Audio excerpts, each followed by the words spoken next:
بسم اللہ الرحمن الرحیم الحمد للہ رب العالمین والصلاة والسلام علی اشرف الانبیاء والمرسلین وعلی آلہ وصحبہ اجمعین اما بعد۔ درس علم المنطق نمبر 11، ہم معرف اور حجت کے حوالے سے تفصیل پڑھ رہے ہیں۔ تو معرف کا تو کل ہم نے پڑھ لیا تھا، اور تعریف کی اقسام بھی حد تام، حد ناقص، رسم تام اور رسم ناقص۔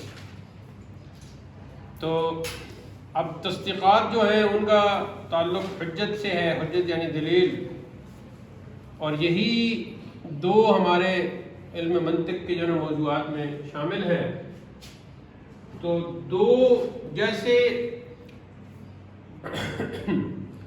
تصورات کی بات ہوتی ہے، ایسی تصدیق کی بات ہوتی ہے، تو دو یا دو سے زیادہ جانی پہچانی یعنی جو ہمیں معلوم ہو چکی ہیں تصدیقات کو ترتیب دے کر جب کسی انجانی، جسے مجہول کہا جاتا ہے، تصدیق کا علم حاصل کیا جاتا ہے، تو جانی پہچانی تصدیقات کو حجت کہتے ہیں، اور اسی حجت کا دوسرا نام دلیل ہے۔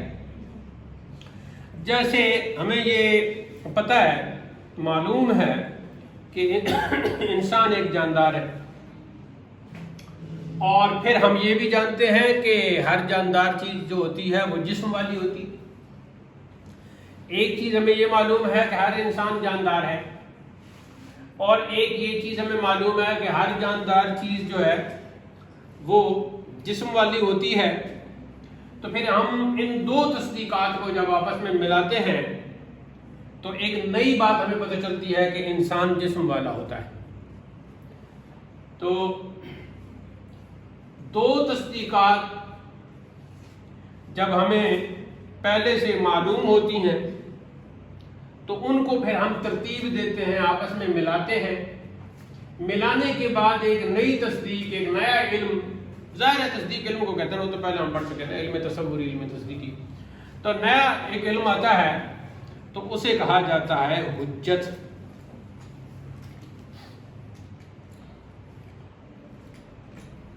اب جی مفرد کی جو بحث پہلے ہماری پوری ہو چکی تھی، تو مرکب کی طرف ہم آتے ہیں، اور اس میں کیا ہے کہ مرکب تام۔ تو مرکب تام جو ہے، جس کو دوسرے لفظوں میں آپ نے علم نحو میں پڑھا بھی ہے، نحو میر میں جملہ کہتے ہیں، اور مرکب تام بھی کہتے ہیں، اور مرکب تام کا دوسرا نام جملہ ہے۔ اچھا، جب جملہ ہم کہہ دیتے ہیں، مرکب تام ہم کہہ دیتے ہیں، تو اس میں یا تو اس جملے سے کوئی خبر دی جا رہی ہوتی ہے، یا کوئی انشاء کا معنی ہوتا ہے۔ جب ہم کہتے ہیں انشاء کا معنی، تو نحو میر میں آپ نے پڑھی ہوئی ہیں انشاء کی 9 قسمیں مشہور، ایک دو اور بھی ہیں لیکن 9 مشہور قسمیں، جس میں پہلے ہے امر ہے، نائی ہے، دعا ہے۔ تو اس اعتبار سے پھر مرکب تام کی 2 قسمیں ہو گئی۔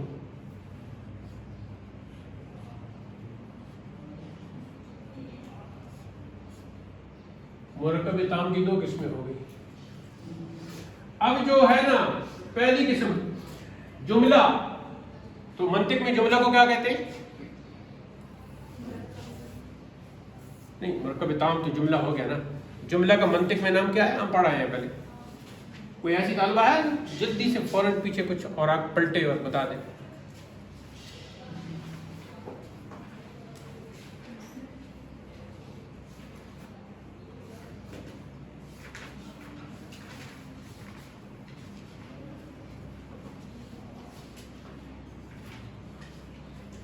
تو اس کو ہم کیا کہتے ہیں؟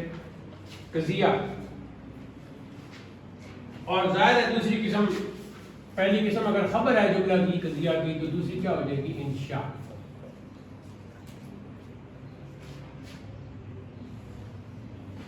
اب قضیہ کہ وہی تعریف ہوگی جو جملہ کی تعریف ہے.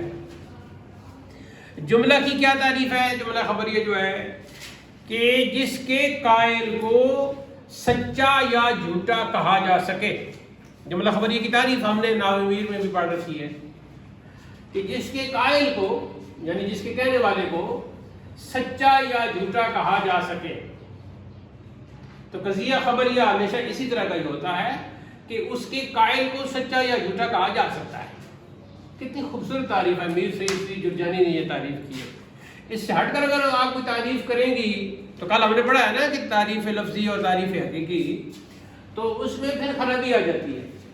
لیکن جب ہم قضیہ خبریہ خبر کی قضیہ کی جب یہ تعریف کرتے ہیں کہ جس کے قائل کو سچا یا جھوٹا کہا جا سکے، تو یہ تعریف بہت فٹ بیٹھتی ہے. جیسے کوئی کہتا ہے آسمان نیچے ہے تو اس کو جھوٹا کہا جا سکے گا، اور جیسے کوئی کہتا ہے اس اعتبار سے کہ ہم زمین پر ہیں، زمین نیچے ہے آسمان کے مقابلے میں، تو اس کو سچا کہا جا سکتا ہے. تو قضیہ مرکب تام قضیہ خبر خبریہ جس کے قائل کو سچا یا جھوٹا کہا جا سکے، اور جو جملہ قضیہ انشائیہ ہوتا ہے اس کی یہی تعریف ہے کہ اس کے قائل کو سچا یا جھوٹا نہیں کہا جا سکتا. مثال کے طور پر قائل کہتا ہے ادھر آؤ، اب اس میں سچا اور جھوٹا کیسے کہا جا سکے گا؟ یہ انشاء ہے، یہ انداز ہی جملے کا اور ہے. ہم کہتے ہیں زید قائم، زید قائم، زید کھڑا ہے. تو اب ایک قائل کہتا ہے کہ زید کھڑا ہے، جب بریکٹ ہو تو بریکٹ کے بعد بریکٹ بند کرنے کے بعد ڈیش لگاتے ہیں. زید کھڑا ہے، تو اگر زید بیٹھا ہوا ہے تو قائل کو ہم کیا کہیں گے؟ جھوٹا. اگر قائل کہتا ہے زید کھڑا ہے، زید قائم، اور ہم دیکھتے ہیں فی الواقع ان فیکٹ زید کھڑا ہے، تو قائل کو ہم کیا کہیں گے؟ سچا. تو اس میں دونوں احتمال موجود ہیں. احتمال کیا کس کو کہتے ہیں؟ پاسبلٹی. تو دونوں طرح کی پاسبلٹی موجود ہے کہ اگر وہ کہتے ہیں زید قائم اور آپ دیکھتے ہو تو واقعی وہ کھڑا ہے تو قائل سچا. اگر وہ کہتے ہیں زید قائم اور اس وقت زید جالس، آپ نے دیکھا جالس، تو وہ قائل جھوٹا. تو قضیہ وہ مرکب تام ہے، قضیہ وہ مرکب تام ہے جس کے قائل کو سچا اور جھوٹا کہا جا سکے، جیسے زید قائم اور زید کھڑا ہے. اسی قضیہ کو عام جملہ کہتے ہیں، لیکن منطق میں قضیہ کہتے ہیں. اور انشاء بھی مرکب تام ہے، لیکن انشاء کیسا مرکب تام ہے؟ وہ مرکب تام ہے، اب پورا لکھ لیں آپ، جیسے کہ اوپر پورا لکھ لیا. انشاء وہ مرکب تام ہے، قضیہ اور انشاء میں فرق. انشاء وہ مرکب تام ہے جس کے قائل کو سچا اور جھوٹا نہ کہا جا سکے. جیسے محنت سے پڑھو، محنت سے پڑھو. اب اس میں کیا آپ قائل کو سچا جھوٹا کہیں گے؟ یا ایک طالبہ دوسری طالبہ کو کہتی ہے کھیل مت کر، کھیل مت کر، پڑھائی طرف توجہ دے. تو اب اس وہ جو کہہ رہی ہے کھیل مت کر، اس کو سچا جھوٹا کیسے کہا جائے؟ لیکن اسٹائل ہی دوسرا ہے نا. تو انشاء یہ ہے. انشاء کی ساری قسمیں اس میں آ گئی، نو مشہور اور باقی جو بنتی ہیں. چلیں اب جب ہم نے مرکب تام کی پہلی قسم قضیہ کو سمجھ لیا کہ قضیہ وہ مرکب تام ہوتا ہے جس کے قائل کو یعنی جس کے بولنے والے کو سچا یا جھوٹا کہا جا سکے، تو اب آتے ہیں قسموں کی طرف. ہمارے ایک استاد تھے ڈاکٹر فتحی محمد جمعہ، ان کی کتاب ہے اللغۃ الباسلہ. مصر کے تھے یہ، اس وقت بھی بہت، آج سے کئی سال پہلے، اس وقت بھی وہ بوڑھے تھے. تو اب تو وہ بہت ہو گئے ہوئے. ڈاکٹر فتحی محمد جمعہ اللغۃ الباسلہ، عربی زبان پر ان کی یہ کتاب ہے، اپنی کتاب وہ خود ہی پڑھاتے تھے.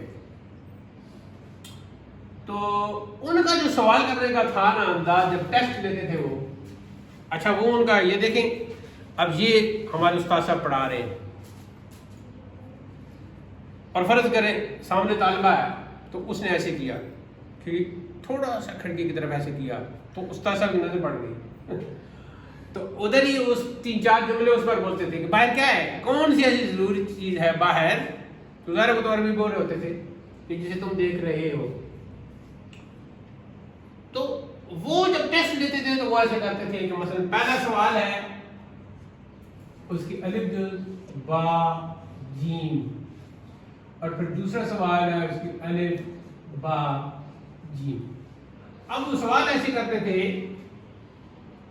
کہ پہلے سوال کی جز با مطلوب ہے جیسے کہ دوسرے سوال کی جز جیم. ایسے جوڑ کے وہ جملے لکھتے تھے کہ وہاں سے طالب علم پزل ہو جاتا تھا کہ واٹ از دس.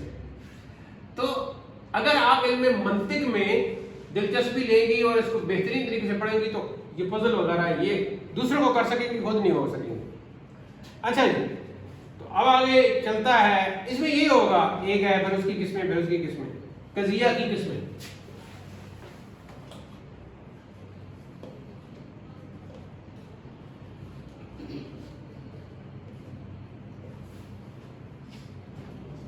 اس کو ایک ہی بار زندگی میں سمجھ لینا ہے. پہلی ہے جی نمبر 1 حملیہ، اور دوسری ہے جی شرطیہ. دیکھیں علم منطق ایک سمندر ہے اور وہ اس طرح کا ہے، اور اس طرح ہم اس کو پڑھ رہے ہیں. تو اب ہم نے اس کو پھیلانا کیسے ہوگا، ادھر سے ادھر، ادھر سے ادھر، ادھر ادھر، یہاں ایسے ایسے ہم نے اس کو پھیلانا ہے. تو تھوڑا سا پہلے سمجھیں، قضیہ حملیہ وہ قضیہ ہے جو دو مفرد سے مل کر بنے. ظاہر ہے مرکب جب ہم کہتے ہیں تو وہ مفردات سے مل کر بنتا ہے نا، اور کم از کم 2 مفرد ہوں اور اس میں ایک چیز کا دوسری کے لیے ہونا یا نہ ہونا بتایا گیا ہو. ٹھیک ہے، جیسے یہی مثال لے لیں، زید القائم، زید کھڑا ہے، تو اب یہاں کیا بتایا گیا ہے، زید کا کھڑا ہونا بتایا گیا ہے. یا ہم کہتے ہیں کہ زید کھڑا نہیں ہے، اگر تو ہم کہہ دیتے ہیں پہلا کہ زید کھڑا ہے تو اس میں زید کا کھڑا ہونا بتایا گیا ہے. اور اگر ہم کہتے ہیں زید کھڑا نہیں ہے تو اس میں زید کا کھڑا نہ ہونا بتا رہے ہیں. تو پہلی صورت میں قضیہ حملیہ کو کیا کہیں گے، اس میں ایجابی حالت ہے نا، تو کیا کہیں گے، قضیہ حملیہ موجبہ. قضیہ حملیہ موجبہ، کیونکہ ہم ایجاب کر رہے ہیں نا، اس بات کر رہے ہیں کہ کھڑا ہے. اور دوسری میں سلب ہے تو اس کو کیا کہیں گے، ہاں اس کو سالبہ کہیں گے. دوسری صورت میں کہیں گے سالبہ، قضیہ حملیہ سالبہ، کیونکہ سلب کا کیا مطلب ہوتا ہے، چھین لینا. تو اس کا جو کھڑا ہونا ہے وہ چھین لیا تو اب وہ کھڑا نہیں ہے نا. تو نفی کا معنی آ جائے تو سالبہ ہے، اس بات کا معنی آ جائے پازیٹیوٹی ہے تو موجبہ، نیگیٹیوٹی ہے تو سالبہ. اچھا، اب قضیہ حملیہ کے جو ہے نا، جیسا کہ ہم پہلے پڑھ چکے ہیں، 2 حصے ہوتے ہیں. ایک وہ جس کے بارے میں بات کی جا رہی ہے جس کو ہم علم نحو میں مبتدا کہتے ہیں، اور دوسرا حصہ وہ ہوتا ہے جو بات کی جا رہی ہوتی ہے. علم نحو میں ہم اس کو خبر کہتے ہیں. تو علم نحو میں تو ہم کہتے ہیں نا مبتدا خبر، اور یہاں ہم کیا کہتے ہیں، موضوع معمول، موضوع پلس معمول. تو اب جب ہم کہتے ہیں زید کھڑا ہے تو زید ہو گیا موضوع، کھڑا ہے معمول. تو ان دونوں کو آپس میں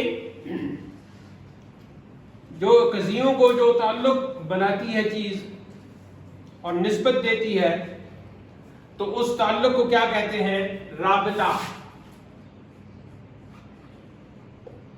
تو جیسے کہ یہاں اردو کی بات کریں تو ہے، یہ رابطہ ہے، اور نہیں ہے یہ بھی رابطہ ہے.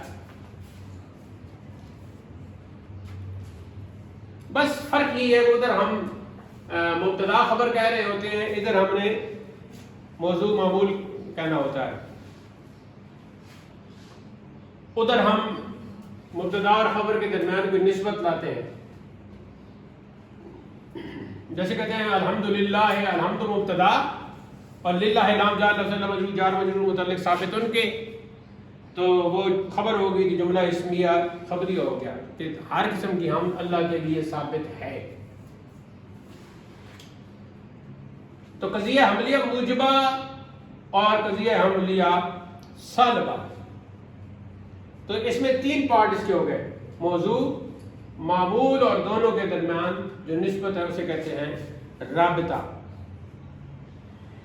اب جو ہم مزید وضاحت کریں تو ہم کہہ سکتے ہیں کہ اگر موضوع کے ساتھ معمول کا جو تعلق ہے وہ اس بات کا ہو جیسے کہ ذہن کھڑا ہے، تو پھر یہ تعلق اور یہ نسبت کون سی ہوگی؟ نسبت ایجابی. اس کو ہم کہیں گے نسبت ایجابی، یا اس کو ہم کہیں گے نسبت ثبوتی، کیونکہ ہم ثابت کر رہے ہیں اس کا کھڑا ہونا. نسبت ایجابی یا نسبت ثبوتی.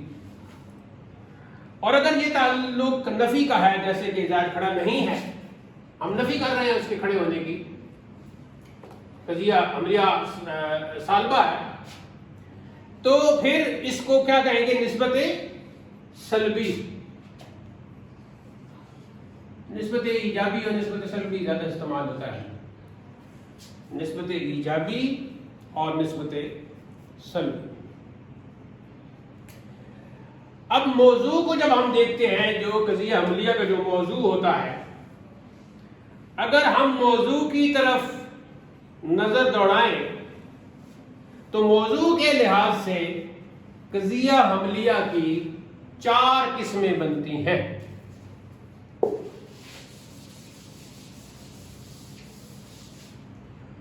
موضوع کے لحاظ سے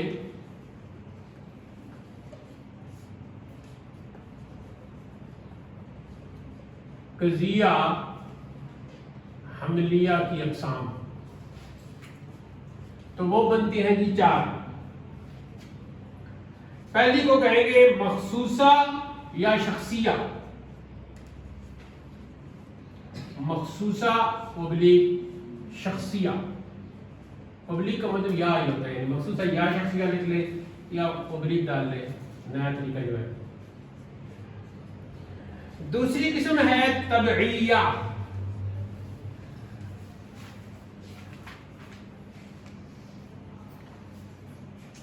تیسری قسم ہے محصورہ، المیم والخاء والصاد والواو والراء والہاء، محصورہ. اور چوتھی قسم ہے مہملہ. مہملہ. اب قضیہ شخصیہ جو مخصوصہ جو ہے نا، جس کو شخصیہ بھی کہتے ہیں، تو آپ شخصیہ ہی کہہ لیں، زیادہ تر شخصی بولتے ہیں. تو یہ جو قضیہ شخصیہ ہے مخصوصہ، یہ وہ قضیہ ہے جس کا موضوع کوئی مخصوص شخص یا کوئی خاص چیز ہو. شخصیہ جب کہتے ہیں تو مخصوص شخص مراد ہوگا، اور مخصوصہ جب کہتے ہیں تو مخصوص چیز مراد ہوگی. جیسے زید کھڑا ہے، زید کھڑا ہے، تو اب اس میں زید مخصوص شخص ہے، تو اس کا موضوع کیا ہو گیا؟ اس جملے میں موضوع کیا ہو گیا؟ زید. اور وہ شخص مخصوص ہے، متعین ہے.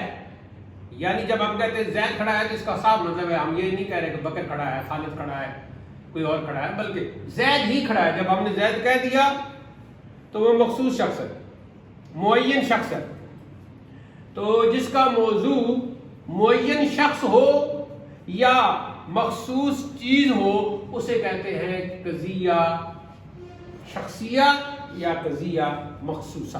یہ لکھ لیں کہ قضیہ شخصیہ یا قضیہ مخصوصہ وہ قضیہ ہوتا ہے جس کا موضوع کوئی خاص چیز ہو یا معین شخص ہو.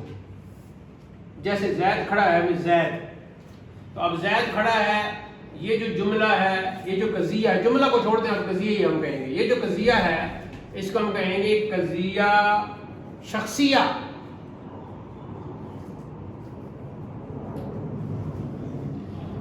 آگے بڑھتے ہیں کہ تبعیہ وہ قضیہ ہے جس کا موضوع کلی ہو اور اس کلی کے پورے مفہوم اور نفس حقیقت پر حکم لگایا گیا ہو, یعنی کہ افراد پر نہیں حکم لگایا گیا بلکہ حقیقت پر حکم لگایا گیا ہو. جیسے انسان نو ہے تو انسان کے نو ہونے کا مطلب سارے عام انسان مراد ہو گئے. ظاہر ہے انسان کے افراد کے لیے تو نہیں ہے نا, تو وہاں عام انسان کے لیے ہی بولا جائے گا. تو قضیہ تبعیہ مختصر لفظوں میں وہ قضیہ ہے کہ جس کا موضوع کلی ہو اور اس کلی کے پورے مفہوم اور نفس حقیقت پر حکم لگایا گیا ہو. ہاں, افراد کی یہاں بات نہیں کرتے. کلی ہو اور اس کی جو حقیقت ہے اس کے پورے مفہوم پر حکم لگایا گیا ہو تو وہ ہو جائے گا جو قضیہ تبعیہ. عملیہ تو آٹومیٹکلی ہے ہی, وہ تو ہے. آگے آتا ہے جی تیسرے نمبر پر قضیہ محصورہ سوال کے ساتھ. وہ قضیہ ہے جس میں موضوع کلی ہو اور کلی کے افراد پر حکم لگایا جائے. اب اس پہلے بھی تبعیہ میں افراد پر حکم نہیں تھا بلکہ صرف کلی پر تھا, پورے اس کے مفہوم اس کی حقیقت پر تھا. حقیقت کا جو پورا مفہوم ہے اس پر تھا. جیسے انسان نو ہے تو انسان پر تھا, انسان کے افراد پر نہیں تھا, یعنی بکر خالص جو ہے اس پر نہیں تھا, صرف انسان پر تھا. لیکن قضیہ محصورہ وہ ہے کہ جس کا موضوع کلی ہو اور کلی کے افراد پر حکم لگایا جائے اور یہ وضاحت بھی ہو ساتھ کہ یہ حکم اس کلی کے تمام افراد کے لیے ہے یا بعض افراد کے لیے. افراد پر تو حکم لگانا اس میں ضروری ہے لیکن یہ وضاحت بھی ساتھ ضروری ہے کہ یہ حکم اس کلی کے تمام افراد کے لیے یا بعض افراد کے لیے. اب ایک کلی ہے انسان, تو ہم کہتے ہیں کہ ہر انسان جاندار ہے. ہر انسان, تو انسان کلی ہو گیا نا, ہر انسان جاندار ہے. تو اب جب ہم کہتے ہیں ہر انسان جاندار ہے تو یہاں صرف انسان نہیں بلکہ نوع انسان نہیں بلکہ اس کے تمام افراد پر حکم لگایا گیا ہے.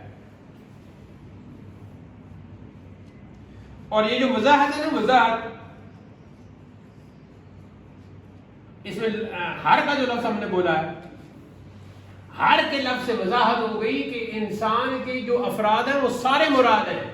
بعض افراد, ہم یہ نہیں کہہ رہے کہ جب ہم کہتے ہیں انسان جاندار ہے تو ہم نے اس پہ پتہ نہیں چل رہا تھا کہ سارے افراد کی بات ہو رہی ہے یا نوع انسان کی بات ہو رہی ہے. تو جب ہم نے کہا ہر انسان جاندار ہے تو پھر انسان کے جتنے افراد ہیں سب کے بارے میں ہم نے کہہ دیا کہ وہ سب جاندار ہیں. اب کوئی انسان ایسا نہیں بچا اس کے افراد میں سے کہ اب جب ہم کہتے ہیں ہر انسان جاندار ہے تو کوئی پوچھتا ہے جی زید جاندار ہے یا بکر جاندار ہے, تو ہم کہتے ہیں کہ زید بکر سارے افراد انسان کے ہیں.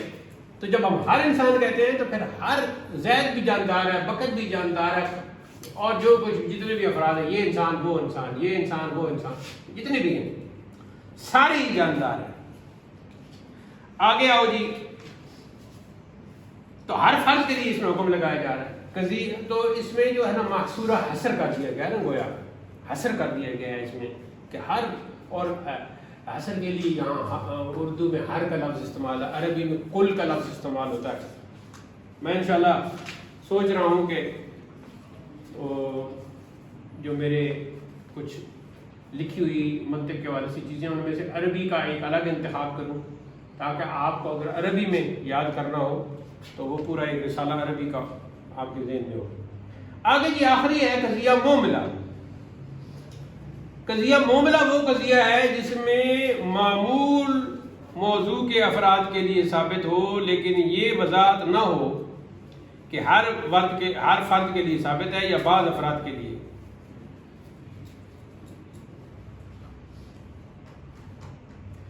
یعنی جس میں معمول موضوع کے افراد کے لیے ثابت ہو لیکن یہ وضاحت نہ ہو کہ ہر فرد کے لیے ثابت ہے یا بعض افراد کے لیے. تو اسی مثال کو ہم لے لیتے ہیں. ہر کو ہم نکالتے ہیں, ہم کہتے ہیں جی انسان جاندار ہے, تو یہ قضیہ موملہ بن گیا, کیونکہ اب اس میں کوئی وضاحت نہیں کہ انسان کا ہر فرد جاندار ہے یا بعض فرد جاندار ہے.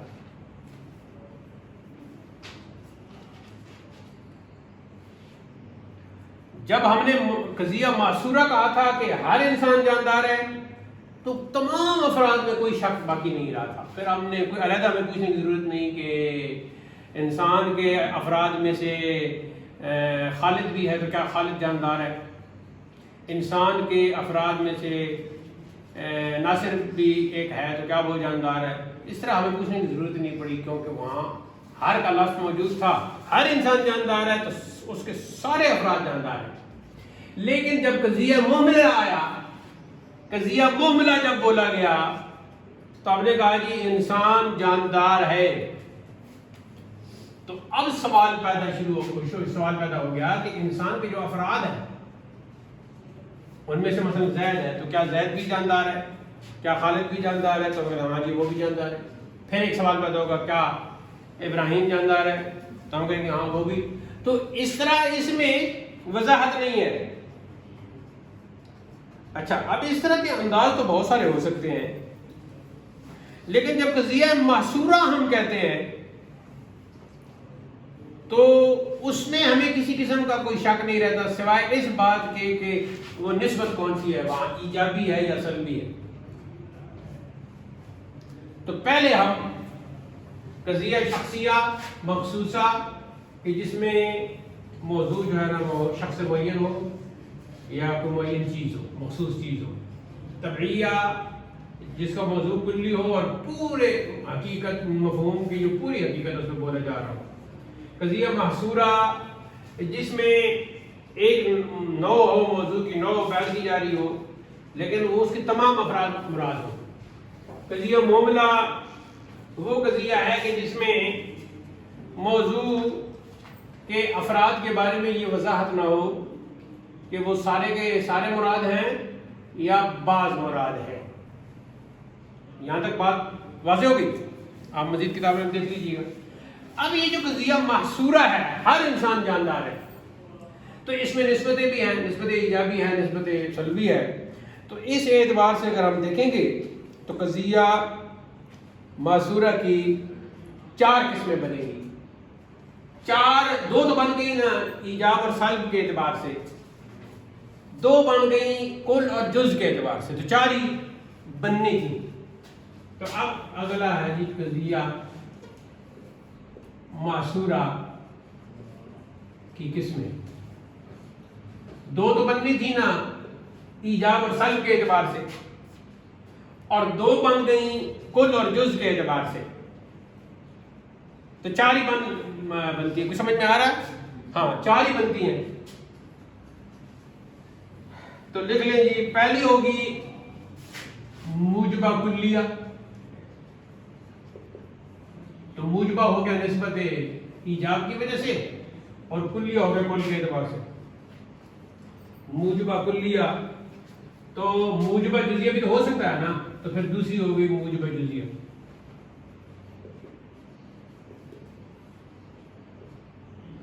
اب جب موجبہ ہوتا ہے تو سالبہ بھی ہوگا, تو سالبہ بھی کلیہ اور جزیہ ہوگا, تو آٹومیٹیکلی تیسری قسم بن گئی سالبہ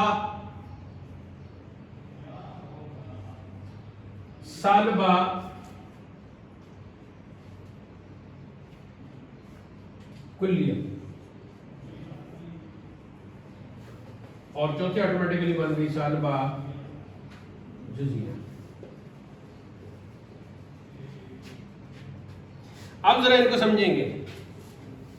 موجبہ کلیہ کون سا قضیہ ہے؟ تو قضیہ معصورہ ہے. ظاہر اسی قسم تو ہم کہیں گے موجبہ کلیہ وہ قضیہ معصورہ ہے. یہاں تک تو ویسے ہی ہمیں بات ثابت ہوگی.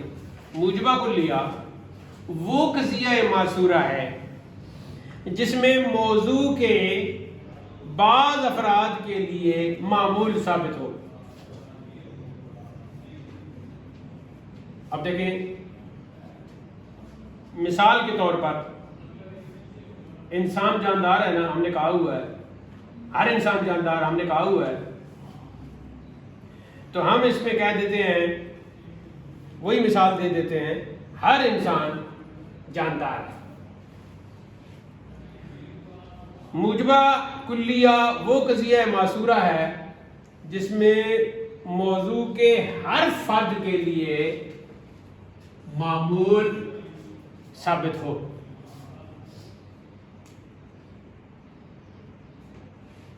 مثال وہی ہر انسان جاندار ہے. یہاں ہر کا جو لفظ ہے نا، اس نے ہمیں فائدہ پہنچایا. انسان موضوع، جاندار معمول. ہر کا لفظ ہم نے استعمال کیا تو پھر ثابت ہو گیا کہ ہر موضوع جو ہے وہ معمول ہے. ہر موضوع جو ہے وہ معمول ہے. کیا مطلب؟ ہر انسان جو ہے وہ جاندار ہے. تو قضیہ موجبہ کلیہ پورا لکھیں یا موجبہ کلیہ لکھ لیں. قضیہ تو آپ کو پتہ ہی ہے، قضیہ تو یہ مختصر کر دی جائے آگے. تو موجبہ کلیہ وہ قضیہ معصورہ ہے جس میں موضوع کے ہر فرد کے لیے معمول ثابت ہو گیا. موضوع کیا تھا؟ انسان.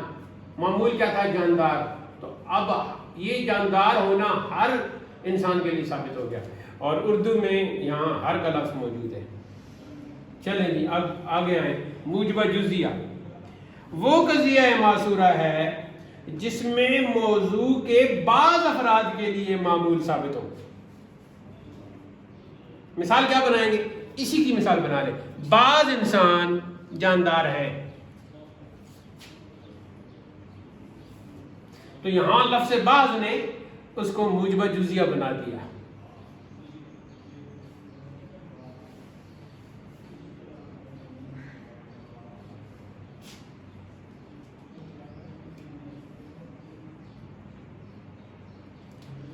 چلو جی اب تیسری قسم کی طرف بڑھتے ہیں. تیسری قسم ہے کہ سالبہ کلیہ. تو سالبہ ظاہر ہے اس میں نفی ہوگی تب سالبہ ہے، اور کلیہ ظاہر ہے اس میں نفی کلی طور پر ہوگی. تو تعریف کیا بنے گی؟ وہ قضیہ معصورہ ہے. سالبہ کلیہ وہ قضیہ معصورہ ہے جس میں موضوع کے ہر فرد سے معمول کی نفی کی گئی ہو. اس کی مثال ذرا اور بنا لیں. اس سے خود بن سکتی ہے لیکن نئی مثال بنا لیں. کوئی انسان پتھر نہیں ہے. کوئی انسان پتھر نہیں ہے. اب یہاں کوئی لگا کر نا بالکل سالبہ کلیہ بنا دیا ہے. کوئی انسان پتھر نہیں ہے. اگر کہا جاتا ہے انسان پتھر نہیں ہے تو سارے افراد مراد نہ ہوتے. اب آتے ہیں کہ سالبہ جزیہ کی طرف. وہ قضیہ معصورہ جس میں موضوع کے بعض یا چند کہہ لیں، بعض یا چند افراد سے معمول کی نفی کی گئی ہو. سالبہ کلیہ میں تو ساری افراد کی نفی کی گئی تھی نا. سالبہ جزیہ وہ قضیہ معصورہ ہے جس میں موضوع کے بعض، اور بریکٹ میں لکھ لیں چند افراد، بعض افراد سے ہی معمول کی نفی کی گئی ہو. تو اوپر وہ انسان جاندار ہے کہ ساتھ آپ لکھ لیں جی بعض جاندار انسان نہیں. بعض جاندار انسان نہیں. نہیں ہے یا نہیں ہے، نہیں پورے لکھ لیں نہیں ہے. بعض جاندار انسان نہیں یا بعض جاندار انسان نہیں ہے. تو اب اس میں کیا کیا گیا ہے؟ نفی تو کی گئی ہے، سالبہ تو ہے لیکن جزئی طور پر ہے. یعنی موضوع ادھر جاندار ہے نا، تو موضوع کے بعض افراد کی نفی کی گئی ہے، بعض جاندار انسان نہیں ہے. ایک لفظ استعمال ہوتا ہے سور، سین کے ساتھ.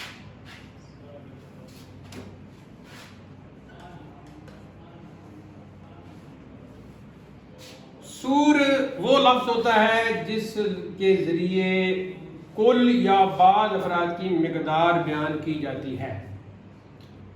وہ لفظ جس کے ذریعے کل یا بعض افراد کی مقدار بیان کی جاتی ہے اس کو سور کہتے ہیں. اس میں کل اور بعض خود سور میں آ گیا نا، کل اور بعض خود سور میں آ گیا. یہ کوئی بھی آ گیا اس میں. جب ہم نے کوئی کہا تو کوئی سے مراد بھی ہمارے مراد کل ہوتا ہے. کوئی انسان پتہ نہیں ہے تو کوئی سے مراد ہم کل لے رہے ہیں نا، تو کوئی کا لفظ بھی سور ہے.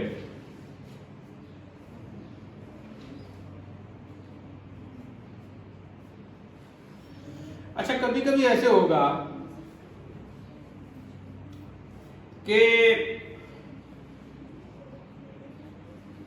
کبھی کبھی موضوع کے ساتھ جو معمول کا تعلق ہے وہ کسی باہر کی چیز کے ذریعے بتایا جا رہا ہوگا.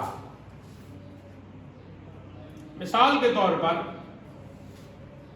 برف گرم نہیں ہے، تو یہ موضوع کے ساتھ معمول کا جو خارجی تعلق ہے باہر والا، اس کو ظاہر کیا جا رہا ہے.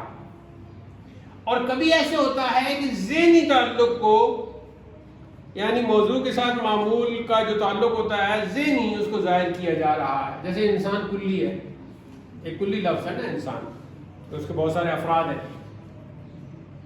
میں اور آپ سارے افراد ہیں انسان کے.